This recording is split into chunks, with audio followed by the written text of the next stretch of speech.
Join us on this week's WRRAP podcast, where we have a look through last week's games in the URC for the Welsh sides. We take a look ahead at what's to come, including a massive game between Scarlets and Ospreys. And we have a little chat about that whole three-region question. What is it? Why is it? Why will it not go away? And what do we do about it? Let's get on with the show.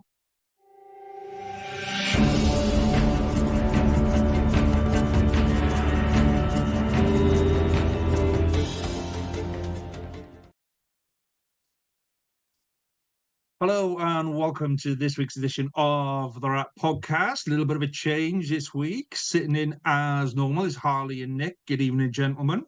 How you doing? And down in the bottom corner, well, sometimes this flips around on the screen and I go down in the bottom corner and it ends up in a completely different place. But sitting in for Jamie tonight is new man Dan. Good evening, Dan. Good afternoon, chaps. Thanks for the invite. It's a pleasure to have you on board, mate. Pleasure to have you. So just frame why you're sitting in for Jamie, because we've been kind of like mooting around this in the background for a while. So me and Jamie have been doing this now for 3 years, to be the end of our third season. Sometimes stuff changes and you know, your life takes over and all that kind of stuff. So Jamie's looking to step down from this, from WRRAP next season, as will I. And so we're kind of looking for replacements. And Dan was first to put his hands up and went, please, sir, can I join your pod? Please, sir. So yeah, that'll do. So Dan's going to have a crack at it and see how it goes. And if Dan likes it, and if we likes it, and if everything's cool, that's what we'll do. But that will kind of chop and change Dan in between now and the rest of the season and all of that. If anybody wants to sit in for me as a Scarlet and as main presenter, then please do, because it's really getting on my wife's nerves with the amount of time that I spend editing and presenting and fannying around with stuff. So if you want to sit in for me, please do drop us a line, because that would be great. My wife would love you for that.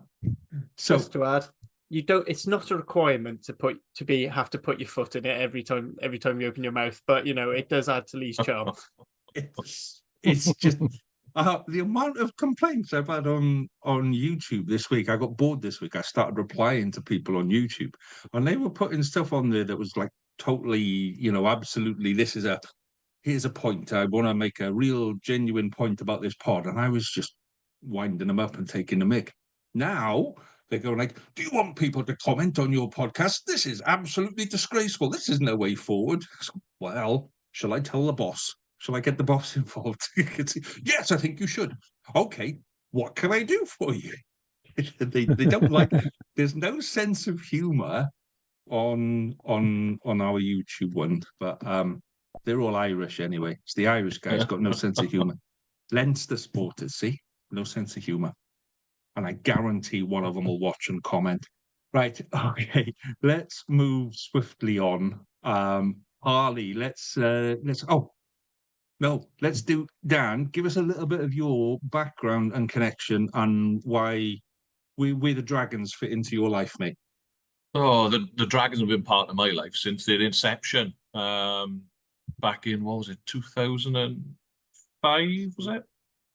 Maybe 3, yeah, around that time. 4. 2 years. Yeah, in and around that time. And I was fortunate to be part of the first ever academy down there.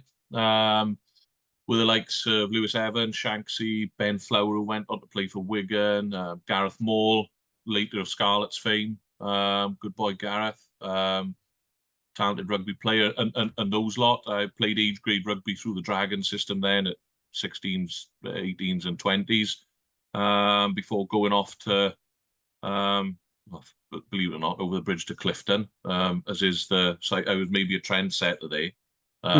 But I don't think I'd have got any GCSEs if I'd have hung around in Nantiglow Comprehensive School for much longer. So it was purely an academic decision. And I'm just a Gwent rugby man, really. I coach in the area still, at senior level, coach my boys under 10s team at a different club. And he's Dragons mad as well. The amount of Dragons kits and clothing, etc., that he's got his draw and that he wears every weekend is through the roof. So yeah, that's my connection really to the Dragons, and to Gwent, probably more so than just the Dragons, but to Gwent rugby as a whole. So, did you coach your boy at under sevens? Did you coach him right from first? Yeah, session? I got roped into it at Tots, where they are like crawling through tubes and jumping over hurdles and capture the flag and robbing foam balls from the nest. And we're currently sat at under 10s, where we're just introducing rucking, and they started tackling last year and stuff like that. And it's and I think what I will say is that there's probably been a bit of a vacuum in rugby numbers around the COVID pandemic, but numbers are coming back. We regularly have 25 kids. We're capped at 25 kids. We have 25 kids at training and playing, and we go to some teams, some clubs where they're able to run more. So rugby in Wales, especially in Gwent, I think is definitely on the up and up. From participation numbers, and that's just from looking at it from the ground up. Numbers are good at lots of clubs. See, I remember doing my first under 7 session and having to explain the concept of everybody running in the same direction. That's it, yeah. So, see this white line at the end here. Yeah. So we've got to try and put the ball over that white line. We got to run with the ball and put the ball over that white line. That's it. And it's like running around in a carousel, and you go, where are they going? And we had a little our under 7s pitch. To be fair to the club, it was a dedicated under 7s pitch, but it had like a cage around the outside, a fence, like a 6-foot fence. And if you took your eyes off them for 2 minutes, one of them would be up the fence. They'd be trying to climb over the fence and do Spider-Man impressions. I was just trying to get away from you, Lee. There's a strong chance of that, Nick. Yeah, they were ahead of the game on that one as well. And the concept as well at mini rugby of passing the ball backwards to move forwards. Oof, that's a tough one when you're 8. Yeah. But they stand there and look at you, and you go, "Yeah, pass it." What do you mean? Yeah, this is bringing back bad memories. I used to be a primary school teacher, so I used to run the rugby team and so on. So it's I won't sleep tonight. Now you've told me, remind me. Yeah, the PTSD will kick in. Yeah. Harley's got all of this to come. You a couple of years. Yeah, Harley, you'll be teaching signed girls. our daughter up for rugby tots after Easter. Oh, brilliant! So we're nice. going to start with that. So that's going to be my Sunday mornings gone. I mean, you forget I was a club leader for the best part of 15 years, so I've had it all. Which sounds like a really long time, which doesn't sound that long, but then you realise I'm only 32, and you realise just how long I did it for. What you need to do is take a photo on the first day of each season and just watch how grey your hair gets season on season on season. It starts when they play rugby. Yeah, it's into my beard now. That's it's coming out in all different directions. It's coming out of everything. Yeah, I'm getting away with it quite well because it started at my nose. Just moving off to get a slightly more pleasant topic. I just wondered, Dan, do you want to give your clubs a shout out on the pod? So you mentioned it. Yeah, so I coach senior rugby at Abertleary in Division 1 East this season, and we're firmly in the title race. 4 games to go. I think if we win all 4, we win the league, but probably need bonus points and stuff like that. So that's it's been a good season for us. And I coach Blackwood under 10s. And you know what, they're a great bunch of kids as well. It's nice to see. Obviously, you've got lots of kids in there that are athletically good and much bigger than everyone else. But to see the smile on some kids' face that have only just joined or has never played rugby before, doesn't come from a rugby family, is a nice thing. So I'd encourage you to go get coaching as well, Harley. When the time comes, don't just take them, get coaching as well. I'm still trying to get through my playing at the moment, so I know I need a lot of coaching for that. Right, let's move on and do a little bit of news desk. Harley, what have you got on news desk for us this week, my friend? Surprisingly for WRU, apart from the big topics we're going to move on to later, it's very calm in terms of news. There's a few rumours from around. The only thing sorted. So Joe Roberts has signed a new deal at Scarlett, which is great business. If people want to talk about it, we'll go into them later. Then in the short term, George McGuicken's signed a short-term deal at the Ospreys because, apparently they need 27 hookers on the books because they keep breaking them.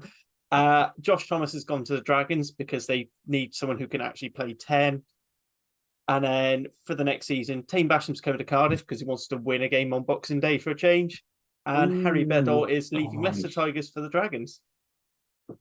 Yeah, out of all of those, I mean, Joe Roberts is obviously the one that most people know. I think Harry Bedell is the name that people will get to understand as a guy. So, Nick, I think it's the most exciting bit of all that news. To be honest, I do agree. That's a fantastic bit of business of Dragons, with a yet to be confirmed supposed signing of Thomas Young as well. That's a very good mentor up and coming player that they can share the boatload of, and it's a long-term deal, which usually means about 3 years.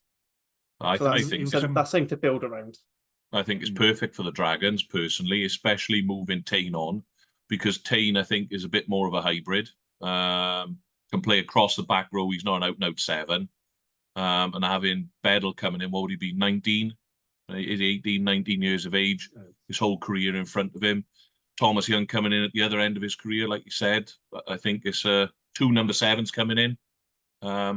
Could be a match made in heaven. Better balance across the back row. So watch this space. I mean, you need the rest of the pack to go with it as well to give him a bit of front foot. But yeah, watch this space. I think the exciting bit for that with the Dragons is so Harry Bedell played with Evan Minto at Hartbury. Yeah. And in the under-20s, so we've seen kind of Minto make and Nick Thomas as well. All 3 of them were in the same side at Hartbury. They've come through Hartbury together. They've kind of drifted in and out, but they've been at Wales 20s. So we were talking at the start of the season about how the Dragons kind of build an academy and how they bring young players through. There's 3 players right there that are going to be senior team players for a long, long time. So yeah. And I think as well, you throw Woodman into that, who's a recent 20s captain. Harry Ackerman, who's just come back from his nasty injury, he's been playing for Newport in the SRC. Had a couple of appearances. So it's the age profile of the squad's getting younger, and there's some quality in there. So if they can back it, I think the Dylan Lewis signing on the other end of that's pretty good as well. If they manage to bring in, there's rumours going around at Loosehead prop as well. Wyn Jones may be an option for the Dragons there. You're looking at the front row of Wyn Jones, Elliot D / the young lad Coughlin and Dylan Lewis. The framework's there to have a very decent squad moving forward. You're still the Dragons. You'll find a way of screwing it up, mate. That's the Come way on, don't puncture the balloon just yet. It's starting to take off. At least give them the off season. Give us We'll win in pre-season. Yeah, we'll pick up a win or 2 in pre-season. Cool. And anything else on the news desk, Harley, for us to talk about? I mean, the only thing really is talking about. I don't know how much got discussed last week, but Warburton's comments again, doubling down on wanting 3 regions instead of 4, and then obviously we've had the S4C debate, which I haven't watched. I won't go on there. I mean, I can give my general thoughts on that because I wasn't here last week when I think we talked about it, which is soda bollocks. just don't, like, the union's making a huge deal of increasing funding for 4 sides. The reason that it looked like they couldn't afford 4 was because the union were actively cutting down the funding. And now it's brought up, you can't just, I mean, there's plenty of good points. Like, so, Dragons are now the team that's got to come under fire after it being the Ospreys for a while. It's like, well, they're all privately owned. They're doing an awful lot to build it and make Rodney Parade, it's, and stuff, they're a viable business. Right. I mean, I get some fans their point of saying, well, actually want to be a rugby team first and then worry about the business side. But, they're actually building something stable. You can't just wind that up anytime things. I mean, there's things that WRU can do and say as well, we're not going to provide you any funding. But then as soon as you do that, you lose competition revenue, you lose TV revenue, you lose joint sponsorship stuff. And also, like, the biggest club money earner is still Judgment Day. And you can't really do that with 3 teams unless you're planning on having 3 30-minute halves. And, Be like a one pre-season, side stays wouldn't it? on and goes through, and then whoever scores the most points in their two-thirds of rugby gets the crown. And then at 25 minutes, a ref comes on and goes, right, whoever scores the next try wins. Off you go. and then we play from there. And then when someone's really upset, they take the ball home. Yes, and one of them's got to play in skins. Yeah, like the old days. Can I just add to that? Yeah. So it is right. I went to Lance Bradley's update for Osprey supporters about the new stadium, but he did touch upon some of the Welsh Rugby Union stuff. And in fairness, he was supportive of Abitini. And I think we've got to call out. There's been elements of misogyny and very personal comments about her, which I don't think is in order at all. You can criticise perhaps the speed of what things the union have done, which I'm sort of with that to a degree, about the lack of urgency. But it should never ever get into personal comments or misogyny. And he was supportive, and he was saying that the union are about to also announce an improved financial forecast, where they've saved money on spend, and they're going to generate more income.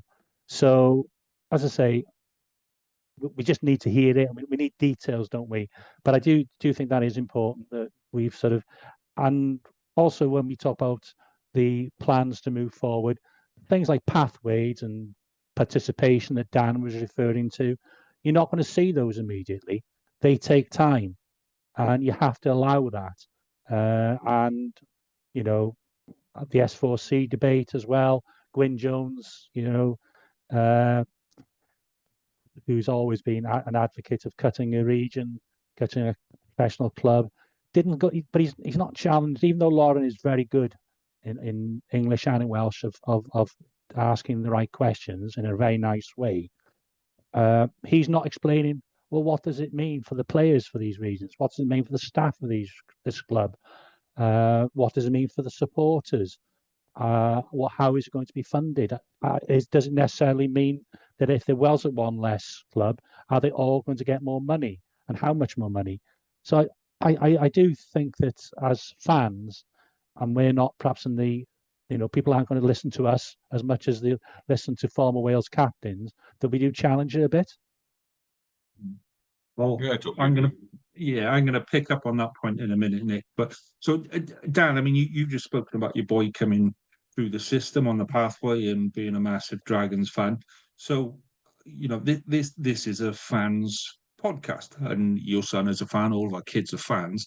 What would it mean to your son and your team if the WRU took away, let's say, for example, it's the Dragons, but if they take that away, what does that mean for the kids that you coach at under 10, mate? Well, it's an easy one, isn't it? Because already, and I think the Dragons are doing really well, actually, to backtrack on this, one of his little friends on the weekend, the Dragons have started hosting birthday parties. So you can go down the Dragons now, play like touch rugby, tag rugby, have a tour of the stadium, go up in the Bisley the stand and in the suite, have a look around, have your birthday party down at Rodney Parade. I think it's a great initiative. And it's bringing more young kids into the Dragons arena and making them Dragons fans. But if you cut the Dragons, where do you go? Who do you support?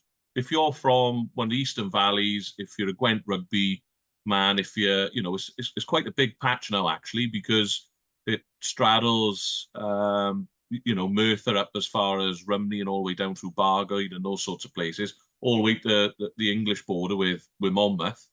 Where do you go? What player do you want a Cardiff rugby player at your local under-10s presentation at Blackwood RFC, or someone from the Scarlets? You want to see your Ashton Hewitts there and your Aaron Wainwrights and people like that. We have got an affinity with these regions now, especially the kids, I think, coming through. They have got an affinity with these regions. Most definitely they have. There's loads of Dragons kits at kids' parties and rugby training and stuff like that. So if we cut one, where do we go? I think you isolate, the Eastern Valleys and what was the traditional Gwent heartland. Am I right in thinking we've got the most rugby clubs, most registered rugby clubs on this patch?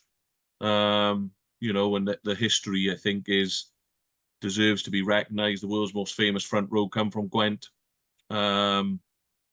You know, you even look now at Super Rugby Cymru. The Gwent clubs are doing really well in there. Newport, Pontypool, Ebervale, all playing their part, and all the way through even to the grassroots road to the stadium. You look over the last 4 or 5 years, loads of Gwent clubs in the finals. Abbott Laird have been there previously. Bargard have been there. Nanty Glow, Crumlin, loads of Gwent clubs. So it's not as easy or as simple as cutting one region away and hacking away at it. I don't think it'll work. You're going to lose a lot of rugby people. Yeah. And if you look back to, it was 2005 when they got rid of they didn't get rid of Celtic the Warriors folded. Yeah, the Warriors. Yeah, Celtic Warriors folded. But what happened was that the debt that was held by the Warriors got bought by the other 4 sides, and then it was the other 4 sides that decided to close the Warriors. So that the Warriors is essentially Pontypridd and Bridgend. Where did Pontypridd supporters go? All those people around Pontypridd, precisely. Yeah, they went. Do you know what? No, I'm not having it. And they've been resentful of. I can't say that. On the whole, they've been resentful of the WRU ever since. You know, anything the WRU comes up with, somebody from Pontypridd will go, "You're bastards." And the reason is because you took away their pathway. If we'd have started with 4 and Pontypridd that have been allied with Cardiff, which is, you know, makes more sense, then all right, there would have been a little bit of to and fro to start with, but they would have still had that path. When you take away that, you know, that connection, that when you talk to kids now, they don't say, "I'm a Scarlet supporter." People my age, we're Scarlet supporters. When you talk to kids, they'll tell you they're a Scarlet. And that small turn of phrase is really, really different. Yeah. Because it's not, you know, if I'm a Scarlet supporter, but I might change. I might support Gloucester. I might support Bristol. You know, I can change my support anywhere else.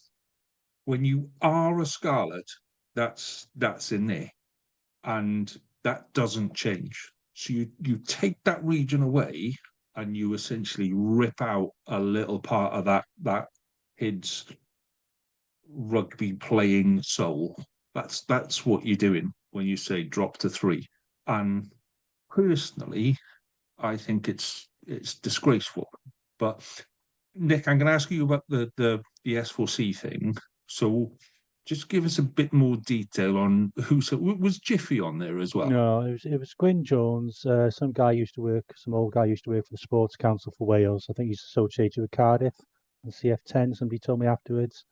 Hugh Jones. Hugh Jones. We've had him on here, haven't we? Yeah. Yeah. Okay. And then the guy. Oh God, what's his name now? The guy who worked. Who's the head of recruitment? He's from the West Wales originally, but he's head of recruitment at Bristol, and a former Welsh international. Gethin Watts. That's it. Yeah. And then a former Welsh international lady winger, who's Lynn, I think her name was. What they said, you know, they concentrate more on pathways and sharing a vision and so on for the future, which all the sort of stuff we've talked about in here and definitely needs to happen.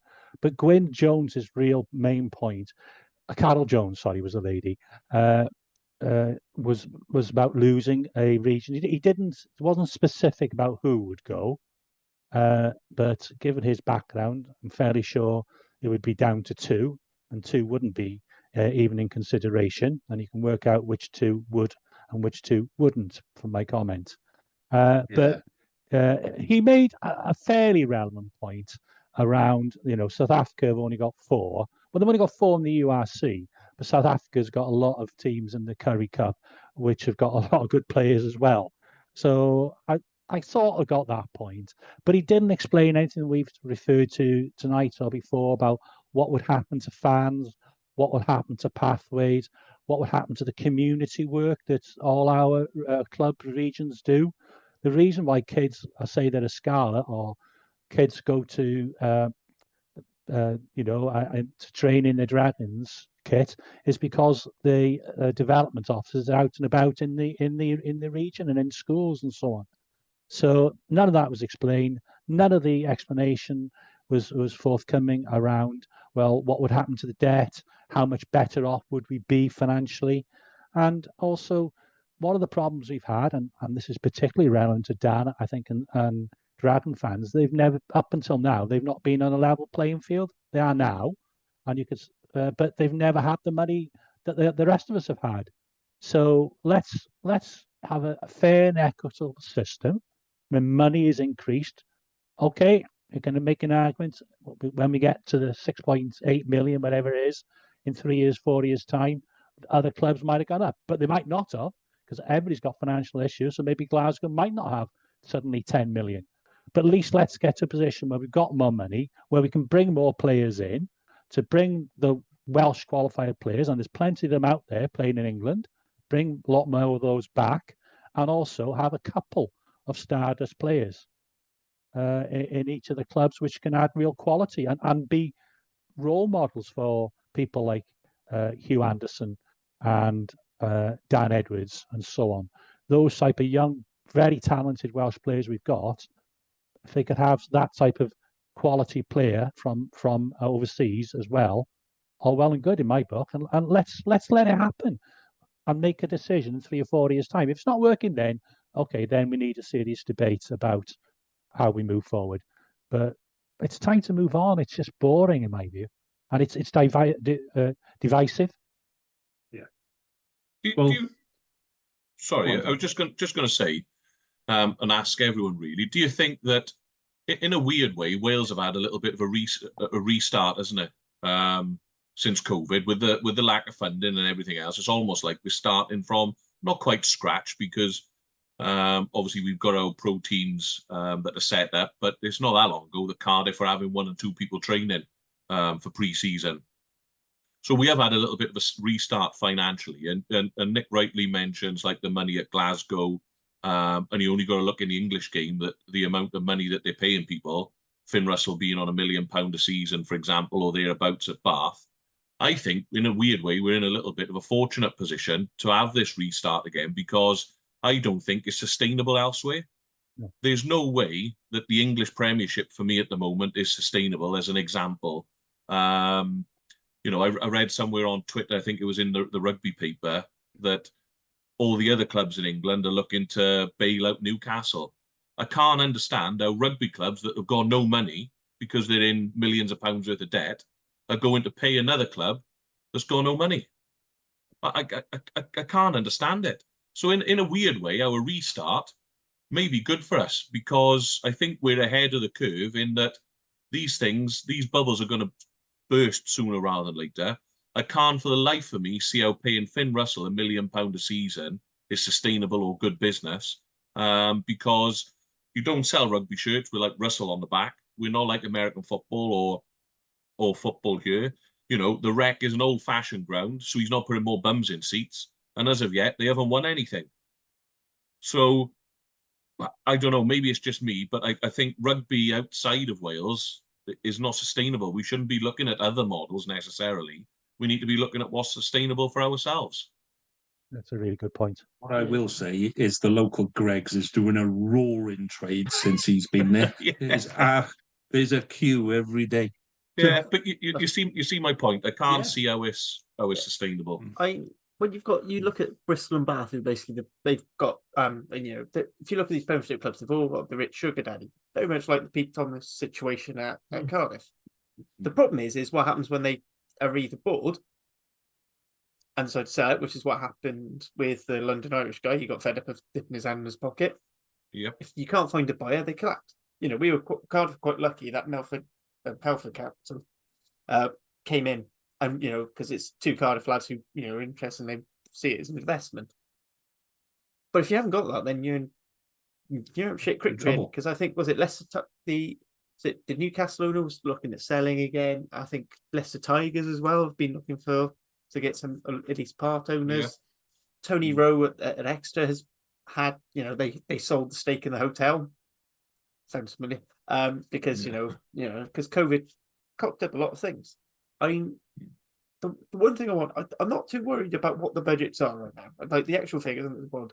What I want is there to be a plan and stick to. I mean, as Richie Reese commented on, is either Scrum 5 or Scrum 5 Pod. But his last 3 years at Cardiff, he had 3 different budgets. Not just 3 different amounts. The budget itself had changed, and that's how you ended up with like 10 players in training.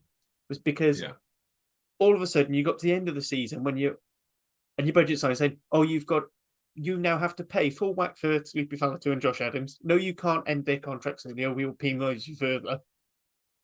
So you've got to find the money for them.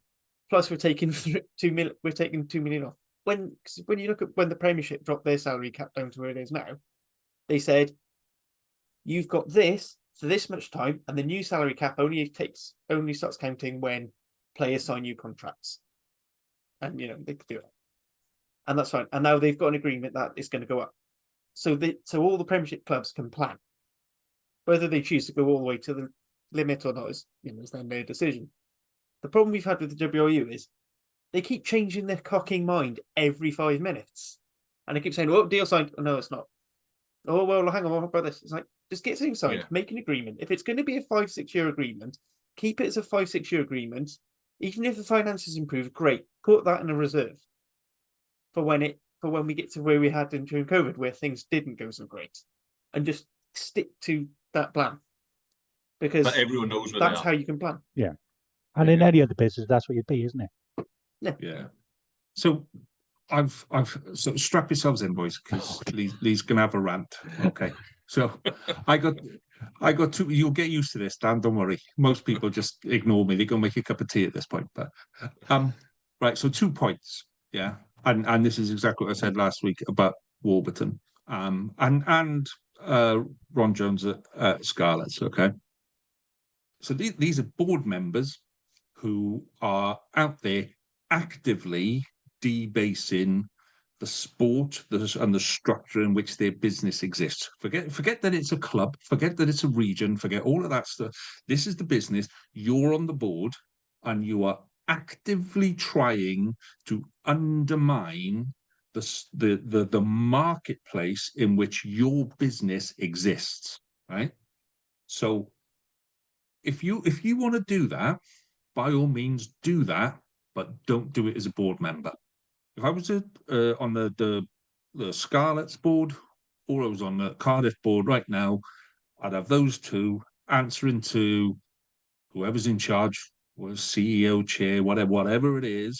But you sit down there, and if these are the views that you have, then they are not compatible with being on the board of this business. I'll take your resignation now, or I'll sack you this afternoon. Take your pick, because those are the options. Or that's not what your thoughts are, in which case go and make a public apology and change your stance. You cannot have people in senior positions like that in any business actively undermining the marketplace in which their business exists. It's batshit crazy beyond all recognition. So that's my first point. My second point is, who is controlling this narrative? Right? It's not the WRU. The WRU and the clubs. We speak to a lot of the marketing teams and the teams inside clubs when they tell us we're not allowed to interview players. Yeah, a lot of them do now. They love us now, but we speak to a lot of clubs and the marketing teams, and the marketing teams are like, no, we're working with 4. We like 4. 4 is a good number. We just need to build the positivity. We need to build the positivity around 4. And then you've got this message coming from outside of the WRU. It's not the WRU that are saying this. The WRU absolutely said we're going with 4. Clubs have said we're going with 4. Yeah. SRC fully aligned with 4. That whole rugby structure in Wales, 4. So who is it that wants 3 and why? Because it's not Sam Warburton, it's whoever's paying Sam Warburton. It's not Gwyn Jones, it's whoever's paying Gwyn Jones. Those are the people that are saying, I want 3. It's the media in which they work. Yes, both of them are out there complaining about clickbait. You know, soon as clickbait turns against them, then we can't have clickbait. This is absolutely, they're clickbait kings. They are paid. That's how they make their money. Sam Warburton's Telegraph column is mainly financed through online advertising, which is basically clickbait. That's where that money is coming from. So they have to be out there saying stuff that's going to get people to read their articles. So when you read those articles, there's little adverts down the side. People are paying for it. When you go to move off that article, a little pop-up will come and say, hey, have you seen our special offer? That's what's paying their wages. People are paying to have those adverts on those columns, and the more people that click on them, the more money those people get. So if we in Wales really want to start controlling that narrative, ignore it. Don't click on it. Don't comment on it. They've got 100 bloody click bots that will all go as soon as they put a thing out. And let's not forget, Wales Online is part of a group with Gloucester Online and Manchester Online and Newcastle Online, and they're all run by the same place with a central clickbot. But as soon as something like that goes out, there'll be 10 or 15 comments. Yeah, they're not real people. Allegedly, I'll throw that in there. Yeah, allegedly, there's a bank of clickbots that will have 10 or 20 different names, all making slightly different controversial comments in there. So you're not the first to comment, and you can disagree with one of them and agree with another. It's managed, it's stage managed to make money for people in England that run Welsh newspapers. So ignore them. Let's ignore them. Let's take a whole month and not click on any of those articles, and I guarantee you they will move on to something new. Because 6 months ago they were running articles about who's the next big thing, top 5 next players, and then that gets boring, and people and the clickbait on that goes down. So okay, well, let's do a series on where are they now? Players from the 80s and 90s, where are they now? And that goes up. Yeah, this is and then we lose a bit of interest and it goes down. Right, let's find something new. And they're constantly trying to find something that will generate you, the listener, to click on that link and push through, and so that they can get advertising money. And that's who's controlling our narrative about getting 3 teams in Wales instead of 4. Because the whole rugby side of it says 4, and we're sticking with 4, and 4 will be successful in the way it was in the past. That's my rant over. Calm down, lads. What do you think the rugby? What's the rugby benefit though to go into 3? You know, there's less of a pipeline. There's less pipelines feeding the professional game if we go to 3. So I can't even see the rugby. I know some people will say, well, you know, we push the talent into 3 teams, therefore making them more competitive. But we still got 3 pro teams then, haven't we? You know, some of these boys are not going to play. Some of them may be late bloomers. Some of the younger lads, for example, that are coming through the system. We talk about the young age profile of the potential Dragon squad. So I can't really see the rugby benefit to it either. I think we lose people. And there's no evidence either, because you're looking at the 2 countries who've got 2. How successful have they been in Six Nations or World Cups? Scotland and Italy. They haven't. So where's the evidence base to say having fewer clubs, fewer regions is going to suddenly improve the national team? Could you though? And I heard Jiffy on Twitter today mention something about, instead of, could we add another layer in above our pro game and then below the international game, something like a state of origin that they do out in the NRL? Would that then filter the talent in? Would there be buy-in from fans? And you're then playing a real, you're seeing that, you know, you can have it over a 3-game series over the course of a season. pick the best players from East Wales and West Wales, for example, from all 4 regions, and get it on at the stadium. But then Make it, see, but the issue with that is you then add another level of, so you'd need more coaching, you'd need different players, you'd need different contracts, you'd need different sponsorship, you'd need different insurances. If you're contracted to the Scarlets or you're contracted to the Ospreys, that's your employer. If you then have to add another layer in there, then it becomes much more confusing.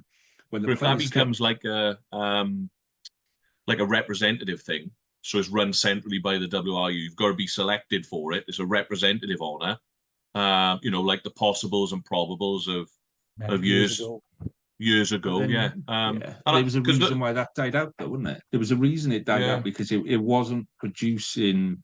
It was a one-off game. It wasn't producing anything, and all that happened was players went at each other, had a massive fight, and half of them got injured. And I'm not saying the Moriartys were key of that, but I remember watching Paul Moriarty absolutely. I don't think there's any allegedly when it comes to Moriartys. No, he did it, but that was it. When you had those games, the problem, and I played in a couple, when I was in school age grade, and you look at your opposite number and you go, if I can crock him, my chances of making a bigger team significantly improve. He's the only opposite. He's the only guy stopping me from playing for Wales. So guess what I'm going to do? I think it's also about player welfare. I think you've got to look at everything, and if that would increase income, but I think you'd then have to look at reducing some of the other games, maybe not have so many in the play, and you'd probably need a buy-in from South Africa and Ireland and Scotland, so they could have the equivalents, as opposed to perhaps one round of playoff matches. So there's at least. Yeah, I just looked at it as soon as I heard Jiffy mention it, and I thought, I'm unsure about it, but then it works so well for Australian Rugby League. They have 3 tiers today. Huge.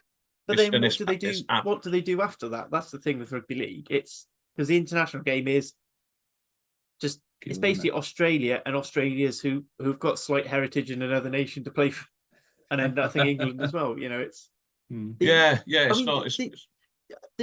I know we shouldn't always just copy other nations, but the answer is there of what we could do just below the senior game, and it's the A sides.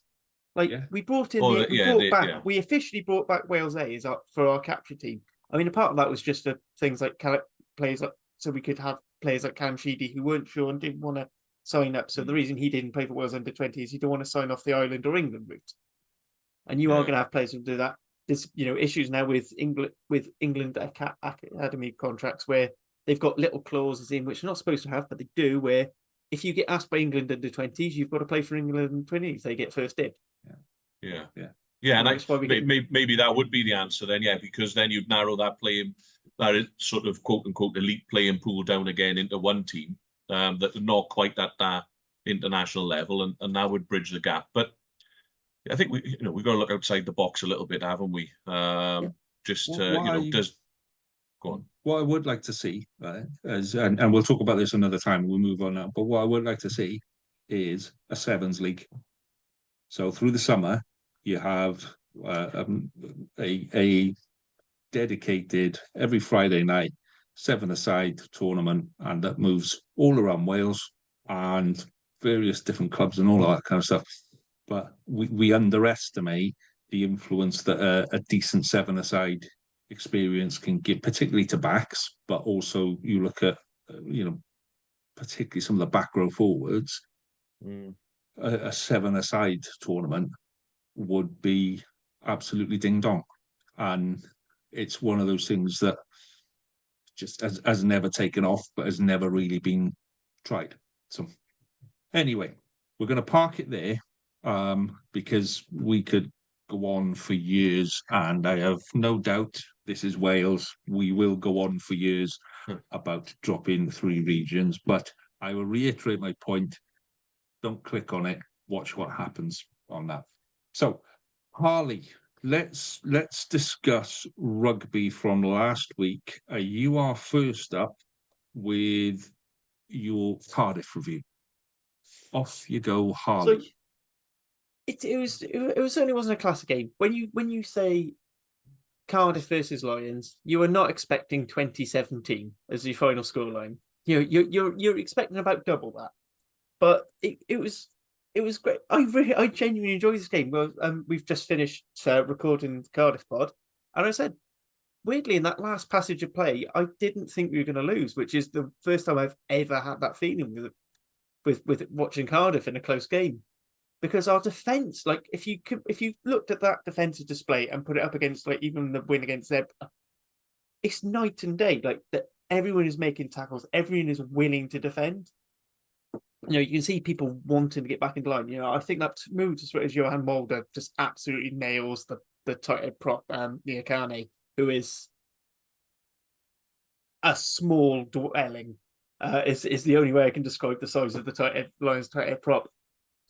But it was just excellent. Callum Sheedy made all his kicks. That's always a sign that we're probably gonna win the game, or at least be close to winning the game. It wasn't a classic attacking display, but I just really enjoyed it. It was just nice to see one of my teams, putting it out on the pitch and things. All right, and handling was awful, but looking at some of the shots when you actually saw the rain, it was like, wow, this is horrid. But I don't really have much more to say than that. Good attacking sense, our efficiency was better. I mean, the one thing I did say is I don't know whether it was on purpose. I'm going to give Jockey the credit to say it was, but we played the perfect game to play against the Lions, which is giving them ball, because they don't know what to do with possession. They really struggle. It's one of those things that is because they were a counter-attacking team. So give them the ball and they get confused. So whichever of you two guys are playing them when we go to South Africa, there you go. Nick's Kick the ball to them. Kick the ball to them and defend. Although saying that, given the display at the Swansea.com, I'm not sure that's necessarily a plan. I think the set piece. Sorry, Lee. I thought the set piece got better as the game went on as well. First of all, I thought that was going to be a long night for Cardiff. The scrum was going back, but the two internationals that come off the bench showed that up for you, didn't they? And that made a massive difference, I thought, because they weren't getting the penalty count wasn't creeping up, and they wasn't allowing them into the game. Yeah, absolutely. I mean, we sort of did almost did a very South African thing if we finished the game with our stronger pack. Yeah, and going the 6-2 helps. I mean, Alex Mann at blindside, overly exuberant is what I'm going to say with it, particularly that first penalty he gave away. But yeah, so we got stronger. I thought the starting props did actually quite well. I mean, Littrick's fairly solid, but I've been really impressed with Danny Southworth. We were expecting him to be sort of our third choice with Ed, Ed Byrne being the guy when Domachowski out of the way, but he's just got an injury early on. But Southworth stepped up really well, and he's getting better. One thing I have noticed about our props this in games is they're starting to adapt a lot quicker than I think Cardiff Packs in the past. If Cardiff Packs in the past lost the first scrum or two, that was it. But now you can still see Bruce Barrett's a fantastic example of that, where he starts figuring out his opposite man and is able to sort of keep in the game a lot more. I mean, it does help. I think so. The same with the Lions. They had their fairly strong first starting pack, and the bench one was sort of their sort of reserves. But yeah, it was a good set piece, and 100% scrum can't argue with. I think you're just confused by the fact that you saw the game out, Harley, and it must be very. It's weird, but I don't know what to say. I don't know what to do. I mean, we could go on about some refereeing decisions. There were a couple of very odd. That yellow card was never a yellow card. I'm not even convinced Lombard touched the ball. I'm not even sure it was a knock on. Never mind a deliberate knock on. And I feel like the referee then tried to counter that by not allowing the penalty try, which was about as clear a day a penalty try as you'll ever see. Okay, we'll move on from your confusion, and we'll move down the M4 to Scarlett's. That frustration just doesn't even come close to that game. I mean, McLeod was superb. Warthog at hooker, I think, is just the find of the season. Van der Merwe at hooker, he's an absolute animal. And 71 minutes, we were 1 point behind. We were camped on their 5-yard line, and you're thinking, aha, here we go. This is it. And then we lose by 14 points. And it's getting really irritating now that the lack of composure, the lack of just seeing it out. Some of the decisions that we took were incredible. There's stuff that under 16s don't do. For the first kick of first real attack that the Storm has had in our 22, we stole the line out, lovely jubbly, and you go, right, okay, let's stick it down. No, let's run it. Let's run it from our own 22 when all of their boys are like nice and fresh and keen and on it and really up for it. Let's run it from that. And it's just ridiculous. Our kicking game was just non-existent. And I think questions need to be asked. I mean, the first 3 scrums, we started the game really well. We were in there 22, scrum penalty, line out scrum penalty, and then inside 10 minutes we've given away 90 meters and 3 scrum penalties, and you're like, how? What is going on? These are decent players. So yeah, it's frustrating. It's unbelievably frustrating. Some of the rugby we were playing was nice, and then we went, shall we defend? And they went, no, let's have a cup of tea instead. Frustrating was the word that came out of that.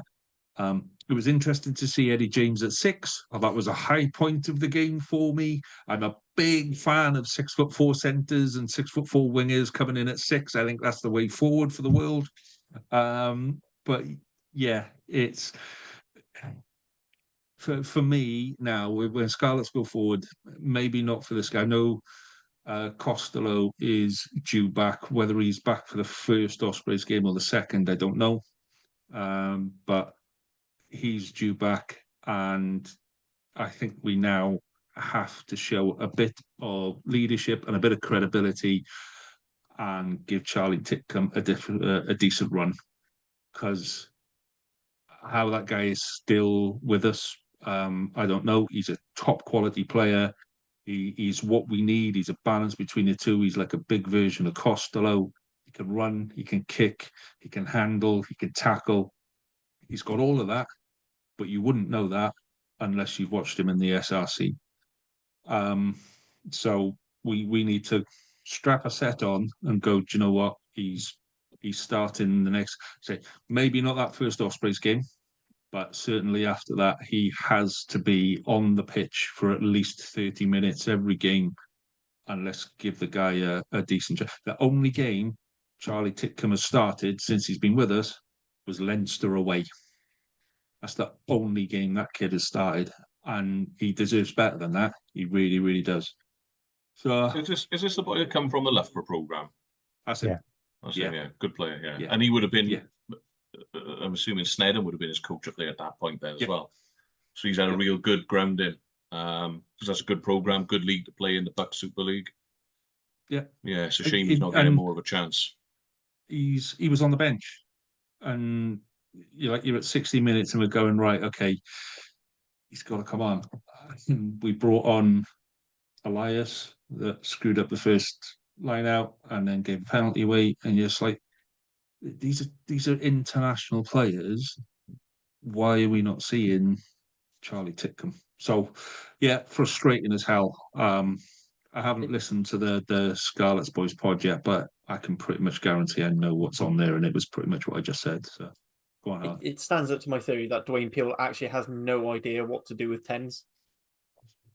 And I do think it's a problem. You don't have any, you don't actually have a fly half involved in there, or a senior fly half who could in your squad who can actually develop. Yeah, and I think there's an element of that. And I look at how Reece Patchell is performing in Japan at the minute and playing out of his skin, and you go, what? I know he's he's still playing. But as a coach, Reece Patchell's a really good coach. He I is know, with. Was it, I think Cardiff Quins, I think he did a stint with, and they rated him really highly as sort of a coach. Like all grades. Yeah. And hey, let's move on. Dan, like if my frustration of not actually getting in front and staying in front was high, I can imagine the Dragons' frustration of being in front and then not being in front is probably worse. How did that game go for you, mate? Well, it's a frustrating afternoon down at Rodney Parade, to say the least. There's a decent crowd in as well. The atmosphere seemed good down there. And if you want to play Ulster, this is probably the season to do it. If you're going to pick up a win against us, this is probably the season to do it, I would have said. That being said, I've just been having a quick look at their team from the weekend again. McCloskey, Stockdale, Nathan Doak in the back line with Cooney coming off the bench. 400 Ulster appearances between them. Rob Herring, Tom O'Toole, Alan O'Connor again. Hundreds and hundreds of Ulster caps throughout the team. So it's an experienced Ulster team. But if you're going to pick up a win against Ulster and going in at halftime 24-14 up, you were thinking when you was a Dragons fan, yeah, we're gonna do it, lads. We're gonna get over the line. And lo and behold, it fell apart and ended 34-30 to the visiting team. I would have thought if you're a neutral, you probably enjoyed the game. It was a good game of rugby. I thought. If you're a Dragons man, you're in tears at the end of it. There were a number of positives for me, though. I thought Elliot D's line-out throw-in was good. It's always a bonus having Elliot D back in the team. His throwing in was good. And I think Hugh Anderson might be the find of the season for the Dragons. I don't know what you guys think, but I think he's absolutely box office. Potentially find of the season for Wales, to be fair. I think yeah, he's been best. He could be Harley. If you compare him to someone like Cam Winnett, who's got a handful of Welsh caps, I think he's a better player than Cam Winnett already. I think he's got the ability to beat a man.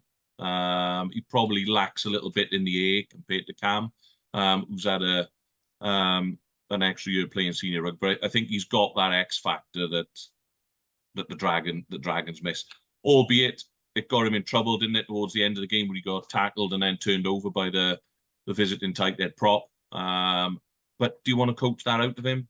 Probably not. You want someone with that exuberance of youth. And you don't want to rein him in, let him go, let him play. I think he's been absolutely brilliant. And he was heavily involved in the first try. The one thing I picked up from the game as well is I thought, especially in the first half, Dragons actually managed to get some gain line and some front football. And what I noticed was the way they were playing their pod shape off 9, they started to promote the ball carrier better. And then they're thrusting 3 people into contact. Modern day defenses, they want to get 2 in the tackle. So the Aaron Wainwright carry before the first try, he takes a bit of footwork, he goes into contact, but he's already supported by one person latching and one person taking out the second tackler. So the speed of ball was really quick, and I think that helped the Dragons a lot on the weekend. But if you're going to defend, on the flip side of that coin, if you're going to defend in such a passive manner, then you're going to struggle. They scored 3 tries all from close range, 2 of them from a driving line out, and 1 of them from a pick and go scenario. And I was a bit underwhelmed by that. I think if you're going to let teams in, it's too easy to get in with the Dragons in there. I think at the minute defense is so passive, and if you're struggling for physicality, I don't understand why they're not adopting more of a line speed. Get off the line, kill that space in front of you. Don't let these bigger teams have a run up at you. Try and control that gain line a little bit better. But on the whole, I thought the performance was better. They just can't get over the line, can they? And I do feel a bit sorry for both the players and the coaching staff, because I thought the performance was better. But ultimately, they didn't come away with a win, and they're going to finish rock bottom of the URC this season. I thought Harrison Carey made a big difference, Dan. Yeah. And I think a big shout out to, I think, Dylan Keller Griffiths. He struggled a bit at scrum time in some games, but he seems to be learning on the job. And I remember watching him for the 20s. He's got a lot of potential. Very young still for a prop. I think he's only 21. And even Chris Coleman seems to be improving as a prop as well. Yeah, I thought the set piece improved a little bit at scrum time. You're right. It was more solid than it has. They even won a couple of scrum penalties as well. But the other problem I think the Dragons got, and you've probably seen this, is goal kicking's a problem. Oh. Will Reed, bless him. You know, it is hard. You know, you've got to step up there and be willing to take those shots in the first place. So credit to them for that. I was never able to do it as a rugby player, but you know, we need a goal kicking fly half. I don't know whether, you know, the rumours are that Tinas to be is going to be the next member of the Cardiff second 15 to come up the M4 to join the Dragons. I think he's a good player, Tinas to be, but is he the goal kicking answer? Because if he'd have kicked, if Will Reed had only slotted one or two more of those penalties, the Dragons win the game. It's as simple as that. So that's an area for improvement as well, I think. And you know, on the flip side, Ulster bring up, you know, John, is it John Cooney off the bench? The boy who plays nine's a goal kicking machine. He turned into the pantomime villain at the end as well, didn't he? Where he took exactly 60 seconds to run the clock into the red zone before slotting his penalty in front of the sticks as well. But I think there are improvements from the Dragons. I don't know what you think, you know, sitting on the other side of the fence, but I think there are improvements from the Dragons. And these signings coming in, I don't know, maybe it's false hope again, but I think expectation needs, you know, they're not going to be a playoff team next season, but they should be starting to work their way up that ladder based on some of these performances. But you've got to learn to win. Winning's a habit, isn't it? You know, I think the Ospreys have got that habit a little bit now under Mark Jones. They started to win, they won 5 or 6 in a row. Becomes a habit. It becomes harder to lose. You don't know how to lose. And the Dragons haven't got that winning mentality at the moment. So, yeah, you're just hoping it can change, because I can't see it changing now with, 3 away fixtures or 4 away fixtures left to play. Yeah, that was your last home game, wasn't it? Which again is weird planning, isn't it? Who thought that was a good idea? Yeah. I miss those days we used to have a home game, then an away, and a home and away. And it just, like, you knew where life was. You knew you could have an injury for a week and then I'm available for the home games. You knew where you were back then. So it does remind me of one of my favourite all-time Cardiff chants, which is about Nick Williams, is I always take Nick Williams with you. Despite the fact I don't think he plays the away game for his last 2 seasons. I don't think he trained either, did he? He was allowed to have a week off every week, wasn't he, Nick Williams? I'll be honest. Keep them together. Given how he played on the pitch, you wouldn't say. I think Falato's in a similar thing where they basically. I think no, he sort of just runs on his own. He does team run. Yeah. Just he knows where he has to be. That's train on Thursday and Friday and forget the rest of the week. Yeah. Right. So Nick, Dan kind of touched on it there about the Ospreys knowing how to close out a game. So I'm going to close my ears for 3 or 4 minutes, mate. You go enjoy yourself and have a chat to the world. Tell us how amazing the Ospreys are, mate. Well, I'm not sure about enjoyed it. It's the craziest game I've sat in for a long, long time. It was just weird game. You know, Connacht are no mugs. They got the decent pack and they got some exciting backs. We started really poorly, and I thought, oh gosh, what's going to happen here? And then all of a sudden, somebody lit a touch paper, and we scored some fantastic tries. We do obviously go wider than we throw better shapes than we did. Mark Jones's influence is definitely there, and we've got players who are playing well, which also helps as well, doesn't it? Kassende's been a fantastic pickup. He's strong, he's good in the air, and he's got a good set of skills. Keenan Giles is playing well. Boshoff, another one, wasn't a star name, but comes in and does a really good job. Keenan Hardy's really settled down now and is playing really well, running really good cheat lines as number 9 and has kicked so well. And we had some good leadership from Dan Edwards. It was an understated performance from Dan, kicked really well, but a couple of those passes when he comes up so quickly to the line and puts in some really, both his left and right hand are really up there and show the promise that he's obviously got. Morgan Morris, a good game. We overplayed a bit in defence. There was a few things in defence where you think, oh, gosh, that was too easy. What happened there? All right, they had a driving lineup, which they took over. But I think we were probably, in some cases, the opposite of what Dan was saying about the Dragons. We were a little bit too aggressive sometimes, where we could have drifted a bit more. And we ended up giving them edges, which they took advantage of. Fair play to them. And we should have won much easier than we did. It was very, very tight in the last 5 minutes. I honestly thought we'd throw it away, but we held on. Adam Bird, big shout out to him.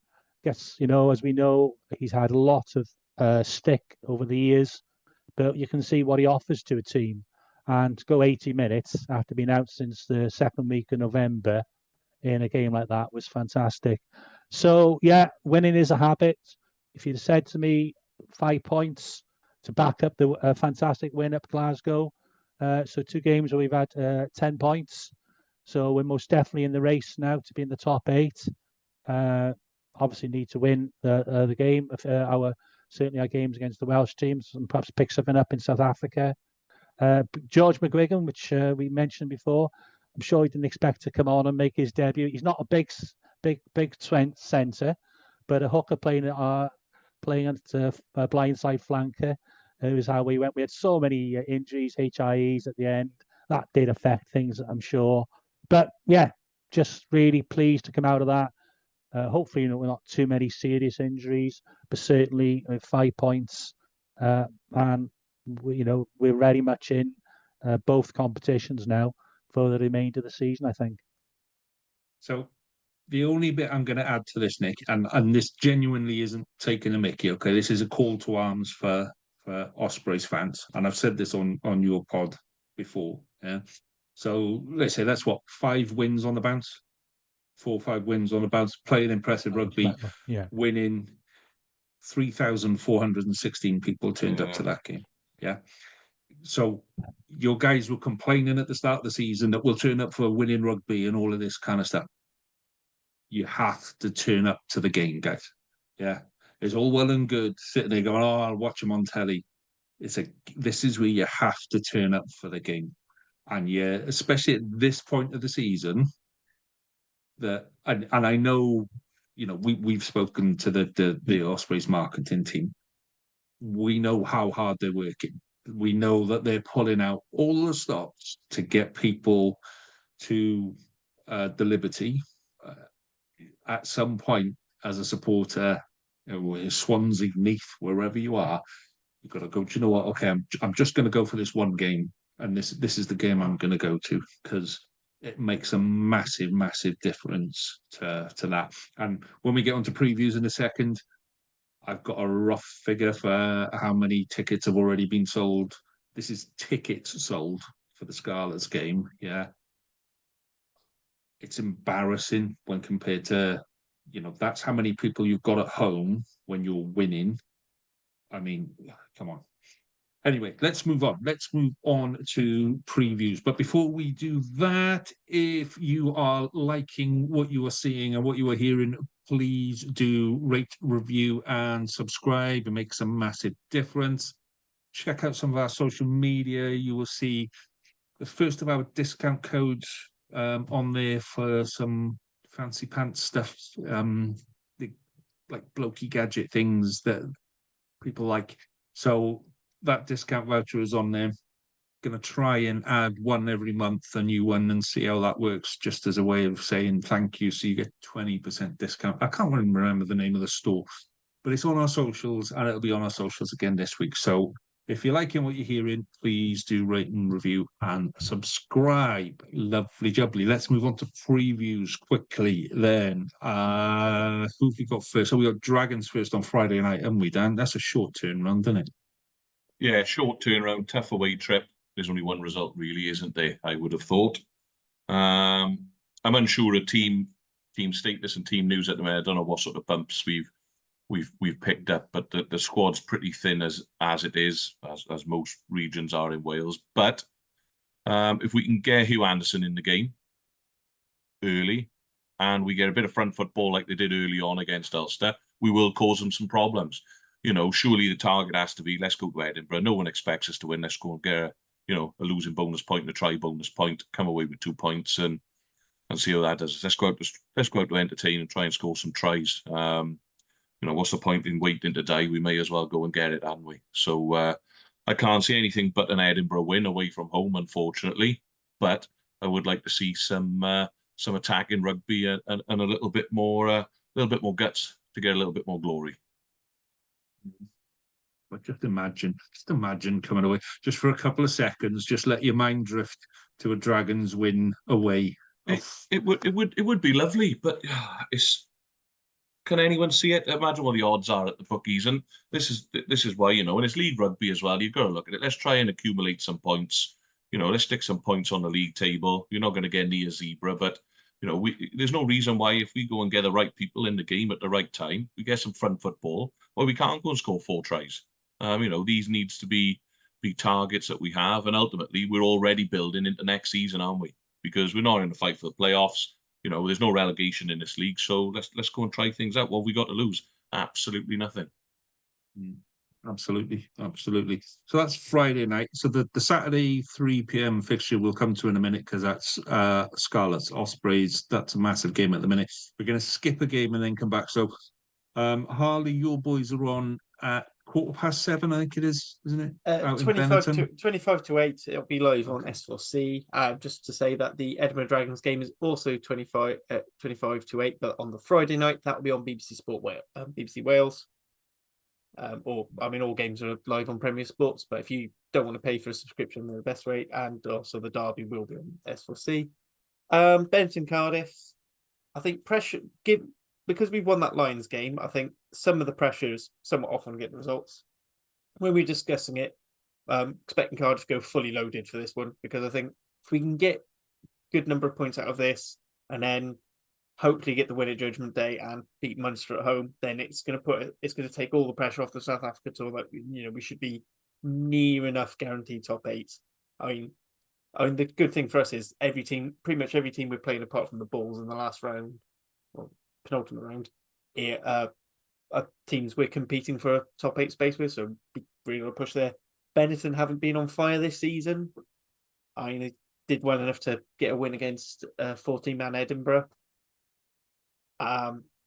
We hope, I never know how it's going to go out in Benetton. We always have absolutely honkers of a game there, but hopefully we can build on the momentum of that Lions game, take that big strong defence, bring in the likes of Slupe and Ben Thomas. There's going to be no Q Nazaratis. He's currently in Egypt, so I think he's getting his week. He's getting his week off this week.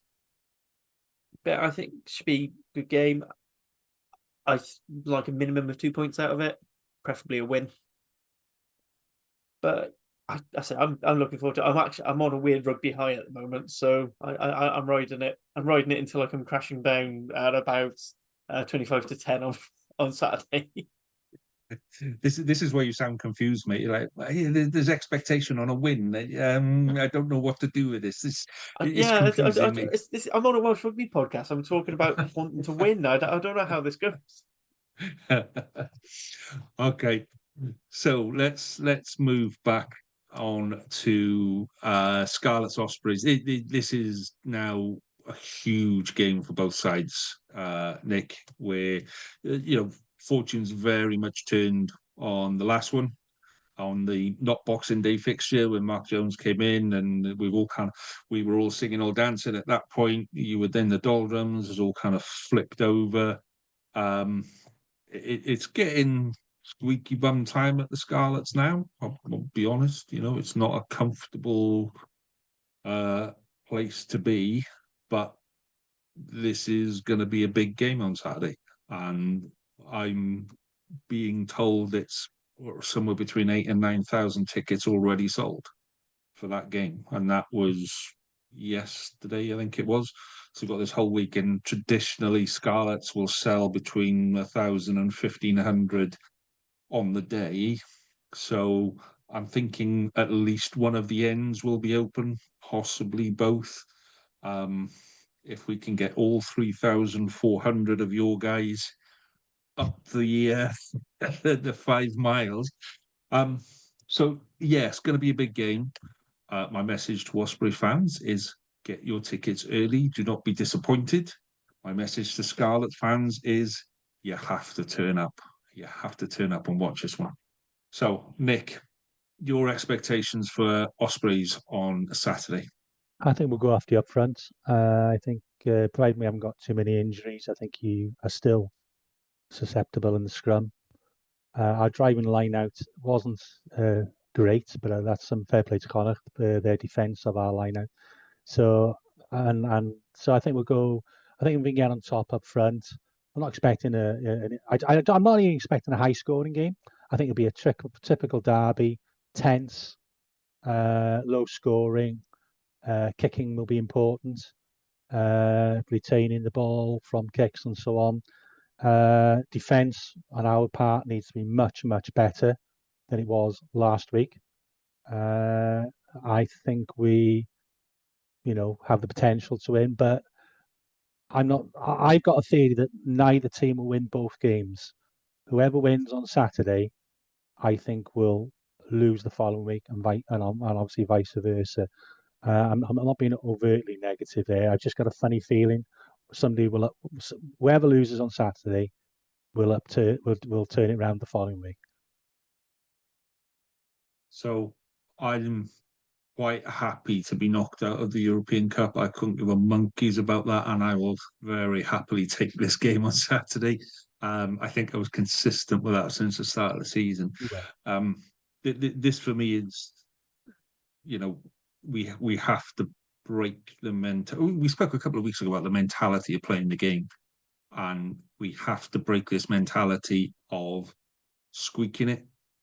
We have to play with that confidence. It would help. This is what would build confidence. When I've got the ball and I throw it towards you, we'll call that a pass. I'll throw the ball towards you. You put your hands out in front and catch it. We'll call that a catch. If we could do that a few more times, I think the whole thing will go a lot smoother. I'll be honest with you. It just comes down to that confidence. We've had too many knocks, too many nearlies, and you can feel that confidence oozing out of players. And there's all sorts of rumours about players leaving early after the game, players leaving the changing rooms without showering and all of that kind of stuff. This is where Lee Jones has to come in this week and go, right, okay, let's set this back. It's frustrating. It's not great, but we can do something about that. And we have to do something about that when we walk on the pitch on Saturday. The talent is there. The players are there. I'm really looking forward to seeing McLeod against Jack Morgan. I think that's an epic battle of the ages. I think that's going to be great. I would love to see Costello back this week. I can't see him. If he is back, he'll be coming on for 20. I think the crowd has pretty much turned against Lloyd, if I'm honest. He's not doing himself any favours. I think if Cardiff came in now and said, would you like to come and join us early? I think we'd pay his bus fare for him. He's not. I've had a lot of those sorts of comments sent to me. If you can, we'll drop him off. Yeah, is the thing. Because they're heading back to back that way anyway. Yeah, but it's just not. If we were winning, and if he was the guy putting us in the corners, and his goal kicking is great. There's no issues with his goal kicking. He's kicking out of hand. He just won't do it. He will just run everything. So yeah, if we can get our heads in the right place, I think it'll be a close game, and it'll be one score either way. But I think there'll be enough fire in the belly at the Scarlets at the minute that will take us over the line. I expect at least 7 yellow cards. I expect, handbags, grannies coming on the pitch with umbrellas, go and leave my boy alone and all of that kind of stuff. It's not going to be a pretty game. It's going to be intense. It's going to be everything you want from a Scarlets Ospreys game on that. Is So Max go and buy your Page fit? ticket. Max Page fit, is he? If he is, he's on the wing, and he needs to stay there. I really like the boy. I think he's a good player. I'll talk to you after. Yeah, we're not allowed to like Max Page on this pod. It's not. No. I've watched the guy play since he was under 10s. He's making the same mistake now as he made when he was under 10. He's lovely when he's got the ball and running in a straight line. You challenge him in any way, shape, or form. And, you know, the problem with Max is that we run off the highlights reel and we'll go look at all the good stuff that he does. And he's a strong, powerful runner. Yeah. And he is quick. He's not the quickest, but he's a quick player. But what you don't see in the highlights reel is the options that he takes that are wrong and his defensive capabilities. And those are the bits that I said a couple of weeks ago, we need to give the guy time to work on, and we need to be honest with him and say, lovely running with a ball in hand, but look at the 3-to-1 overlap that you had outside you that you decided to run and try and take the player on. Look at that 3 or 4 times. Look at the defense. So we have to give him the chance to go, right, okay, this is how I improve as a player. His attacking ability is there, definitely. But I think that's why he's going to end up on the wing rather than inside centre, which is where he said he wants to be. He's going to end up on the wing. The best position I've seen him play is fullback. Genuinely, he's got a hell of a boot on him. When you give him the ball, he will absolutely boot the leather off that ball. Coming into an attacking line in an unexpected position, he can absolutely spot a gap and hit it. And then his defence lets him down. So there's all of those bits. Yes, he's a great potential, but we need to kind of pull that back in and let him develop. He isn't going to develop anymore in the SRC. He needs to develop at pro level, but there is a fair bit of development that needs to be done. I don't know. It sounds like he's got a lot. You've pointed out a lot of work on, which actually I think he can develop at SRC. He just needs to work. He just needs to be. If he's not, I mean, is he playing 13 week in, week out in the SRC? You know, is he having to deal with defensive pitches? That's if his defense is weak, then you need to start throwing him in up against the defenses so he learns it. Because 13, you only really learn to defend by doing. Anyway, enough about individual players. Before we go into predictions, I just want to do an update on the Welsh Hubcap. Because it's been a while since we've had a derby. Ospreys have got 3 in a row now. I just want to go through. So at the moment, current standings are Cardiff on top on 18, but we have played 5 of our 6 games. Then it's Scarlets who play 4, and they're on 10 points. Ospreys on 7, but they've said they've got 3 remaining. Dragons have 2 games left, and they're left with 5. So theoretically, Cardiff, Ospreys, Scarlets can all win it. Maximum put, if the maximum points available, Cardiff come out on top because we're ahead at the moment. I mean, this is where losing to the Scarlets at home and that draw really cost us. We could have had that wrapped up by Christmas, but we didn't because we muppets like that. So for me, I'm really hoping Scarlets win without a bonus point because that just starts bringing down what we have to do on Judgment Day down so much. You are the only person in the whole of Wales that knows this information. This is because I keep a sheet running, and I have different scenarios on which teams would be in the top 8 based on what different bonus points, including if we did the single. That's fine. Yeah, the top. I do the whole sheet system. You'd be amazed. Scarlets come up very much higher if we went to a French style bonus point system, where it's 3 tries ahead. It's where you've got to win 3 more tries, but. Okay, so we've had the bit about the hubcap where you're determined to win something this year, Harley. Let's do it's the most predictions. Important trophy in Wales. Right, you're in charge of predictions, Harley. Off you go, mate. So the floor is yours. Right, so quick update on the prediction league. Jamie had a bit of a stink around because he was too pessimistic. So, but he is still in the lead on 110 points. Then it's me on 105, so I've half that gap. then it's Nick who's sort of shot up ahead with some absolute fantastic. I mean, he denied me 4 points on the Dragons result by picking the exact same score as me, so we both got 3 points on that one. He's on a 4. Lee, you're on 100, so you've now broken into triple figures now. So go But you. I'm only 10 points behind Jamie. This is getting very kind of narrow in that middle We bit. are emulating the URC. We are, That's right. Yeah. So Dan is going to do predictions, but Jamie's given us his predictions. So Dan's predictions will just kind of be there. And if Dan scores more than Jamie, then Jamie will go, Jamie I love what Dan says. That's how it's going to work, isn't it? Let's be honest. It's I the same can't when I allow got that. replaced by Cardiff. I wasn't allowed to bring my pre-Christmas results in, but I'd be way ahead if I'd have had those. I predicted everyone within one point. I would have been way ahead if I go back in time, Nick. But you didn't submit them on time, so they don't count. And therefore, if you want me to use your predictions, it's 100 points to the losing team,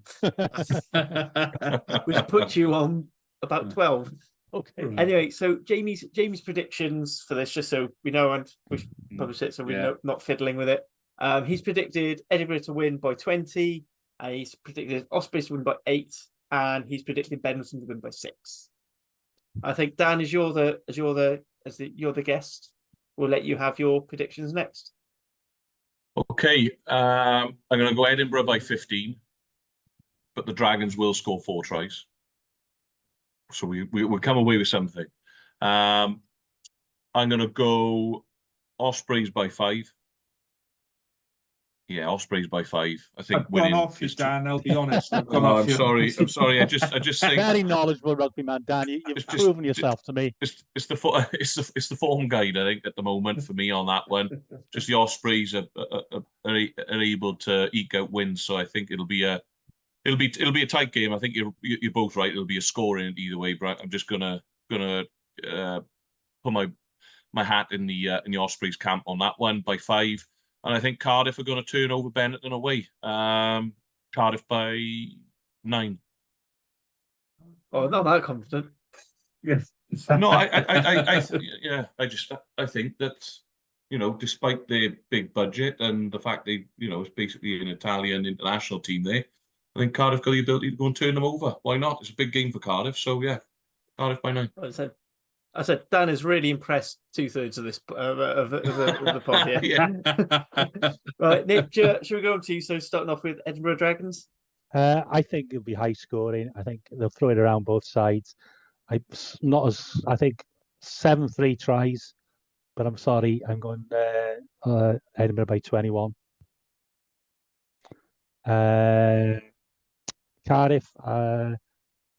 There's a lot resting in this game for Benetton for their season. I think they will, and it's at home. I think they will pile out all the stops. They have got 2 very good centres who I think they got the best Six Nations outside centre in Mononcello. So I'm going Benetton by 12, and I think we will just do enough, and we'll pull it off. Ospreys by 3. I'll be honest. I very much like the fact you've gone 1 point higher than Jamie on the Edinburgh to try and cheese the scores there a little bit. Tactical. Right, Lee, let's have your. We set this up. I actually added more, but I thought Dan's such a nice guy, I can't say it. We set this up as a little bit of a fun way to finish off the pod. There's a bit of it's like it's really, really like tactical and serious. Who's doing their predictions first and all of that kind of stuff. It's getting real proper nasty now. Right, I'm gonna go Edinburgh by 5. I think it'll be a tight game. I think it'll be quite a close game, but I think they'll eke it with a very controversial couple of decisions. By which point we can complain about the ref next week. Then Cardiff Benetton. Yeah, Benetton at home, best ground in the URC. I love the Benetton ground. It's especially when they do the panel. It's sunset, all of that. Love it. So Benetton by 5 on that one, and then Scarlet Ospreys. So I mean, my traditional figure would be Scarlets by 1, but I'm not going. I'm not going Scarlets by 1. I'm gonna put put them on the block. I'm gonna say Scarlets by 5. Oh, I thought you were really going to go for it then, like Scarlets by 30. That's for me. He That's has really that's as thought about close to it. these because he's predicted the Yes. home side in the Edinburgh Dragons game by 5. He's Yeah. predicted the home side in the Benton Cardiff game by 5. By 5. And for the Scarlets Ospreys game, he's predicted by 5. By 5. Yeah, it has a certain balance to it, Harley, and I know you're a fan of balance, mate. So You know me, I like aesthetically pleasing numbers, which I haven't gone for. So I've gone for Edinburgh by 18. Edinburgh had a really shit game against Benetton. So by the law of how Edinburgh are playing, they're going to be world beaters this week because that seems to be in their season.